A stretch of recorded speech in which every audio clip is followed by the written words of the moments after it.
is now to discuss what potential starting lineup that the U.S. men's national team could have at this summer's Copa America. And this is another interesting conversation. This is a conversation that's kind of, that is a little bit more tricky with the situations with Sergino Dest, that right back position. That's probably the biggest question mark in my opinion. That right back situation.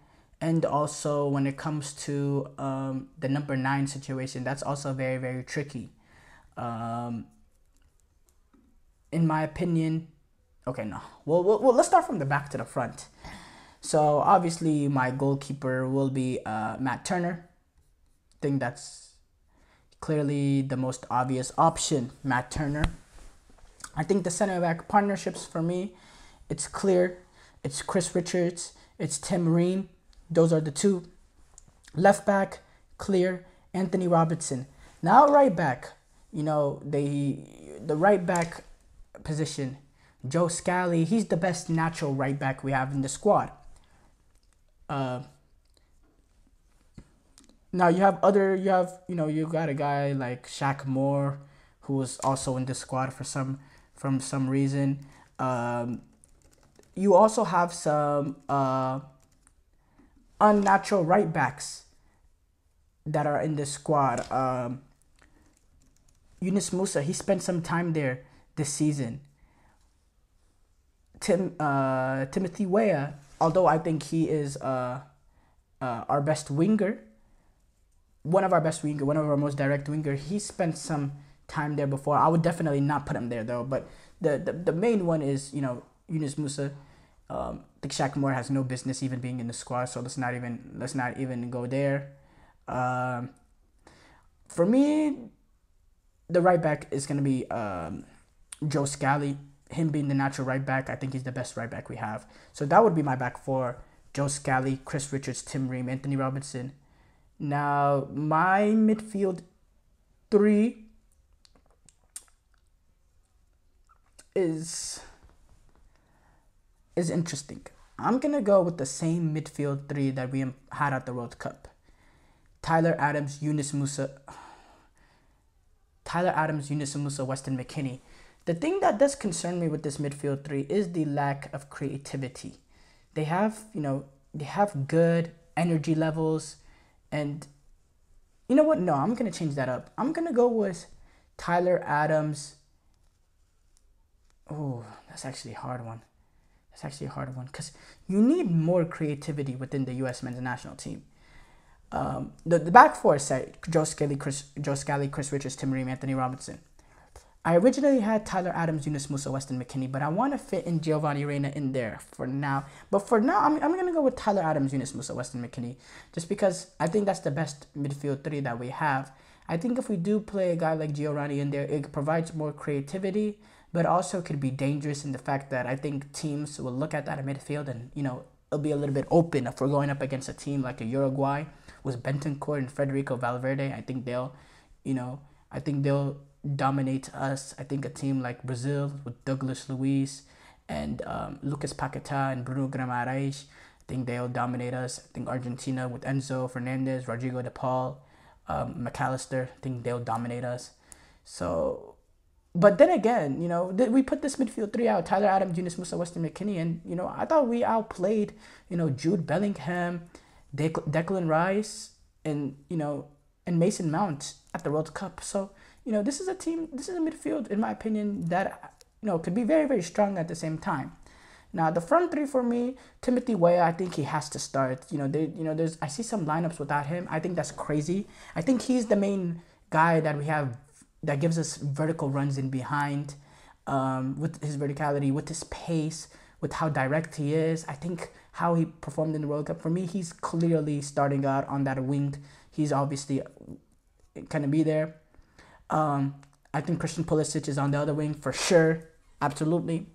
Now, the thing was the number 9 position. I think number 9 position, a lot of them has a lot to say. Now, Haji Wright, he provides verticality, obviously. He has pace, coming off a good season for Coventry. I think Josh Sargent is also a potential option, but he's injured. He's injured. That's the main thing. But before that, I thought he would have been a very, very good option because I think he plays good back to goal, and he's a guy that you could play the ball to him, and he can bring in other players and play. The ball will stick to him. It won't bounce off him like other nines. I think Pepe gives you a little bit of, a little bit something different with his style of play. A little bit different than the rest of the striker, but I don't think he's as good as the rest of them. I think Balogun and his ability within the box, his physical nature, his goal-scoring prowess, despite his poor season, I think he is the best box striker that we have for sure. In terms of goal scoring, in terms of finishing, I think he's the best finisher we have.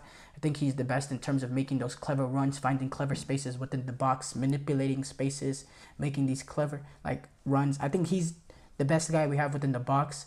But I think there's other strikers that give us a little bit other more.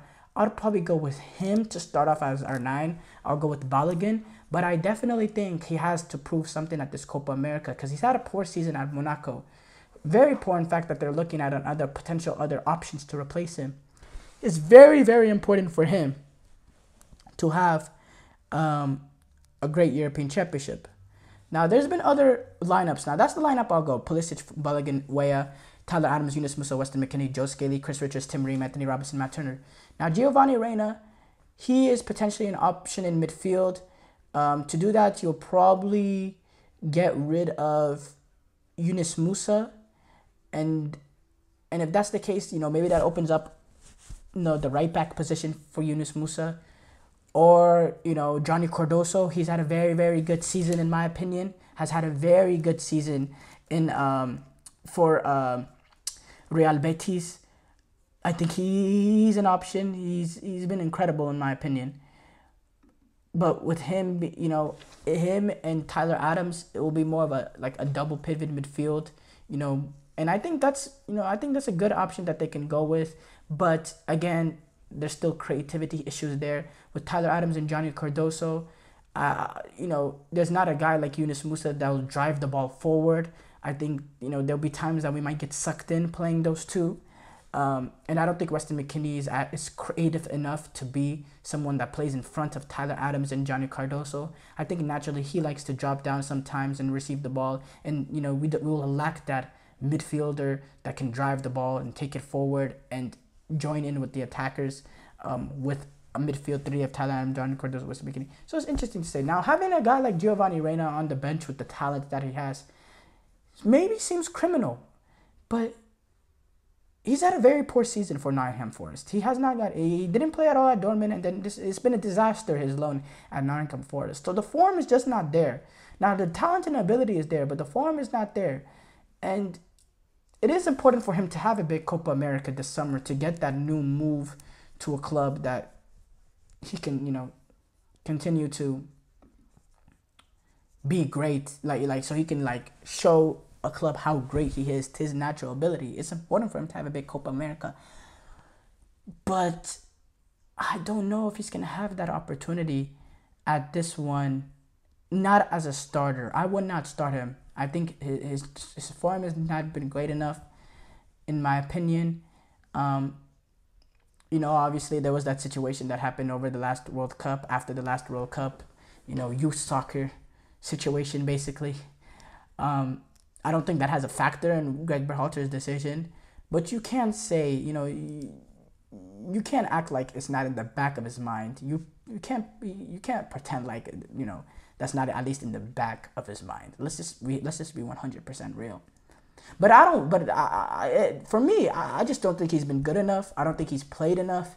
I think this U.S. men's national team, we're kind of getting away from the times that we were crazy desperate in the fact that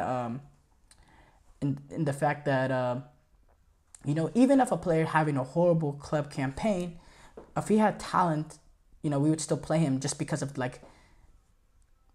the desperation we had as a U.S. men's national team because of the lack of talent that there was. But I think there's a lot of talent now in this player pool, and form could be a factor in determining between player player A or player B. And that's a good position the U.S. men's national team find themselves in. And I think, and I also think if we had a stronger depth at the number 9 position, Bellingham would not be starting based on his form at Monaco. He is the shiny new toy, this dual national that, we've wanted for such a long time.